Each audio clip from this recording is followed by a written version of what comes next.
গতকাল থেকে প্রবল বৃষ্টিতে বিপর্যস্ত উত্তরবঙ্গ। একদিকে জাতীয় সড়কে ধস আর অন্যদিকে সেতু বিপর্যয়। কার্শিয়াংয়ে ১১০ নম্বর জাতীয় সড়কের ছবি আপনাদের সামনে রেখেছি, যেখানে ধস নেমেছে।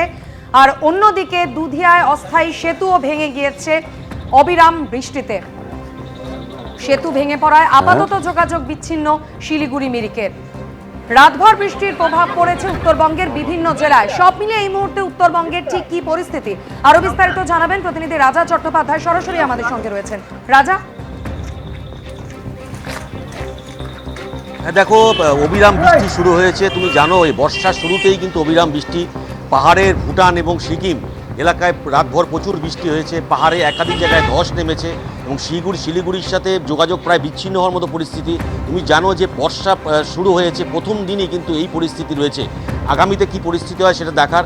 প্রশাসন সতর্ক রয়েছে। বালাসন নদীর জল ফুসছে এবং একাধিক যে নদীগুলো রয়েছে ডুয়ার্সের, সেখানে নদীগুলো কিন্তু জল বাড়ার একটা সম্ভাবনা রয়েছে।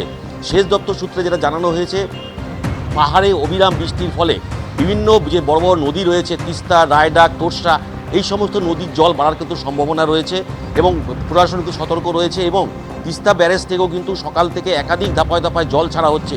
সব মিলিয়ে পাহাড় এবং ডুয়ার্সের একাধিক এলাকা যে নদীগুলো রয়েছে, সেই নদীগুলো কিন্তু বিপজ্জনক হওয়ার পরিস্থিতি রয়েছে। কারণ পাহাড়ে যেভাবে বৃষ্টি হচ্ছে, একাধিক জায়গায় ধস, বালাসন নদীতে জল বাড়ছে, এর একাধিক জায়গায় কিন্তু রাস্তা বিচ্ছিন্ন হয়ে যাওয়ার সম্ভাবনা রয়েছে শিলিগুড়ির সাথে।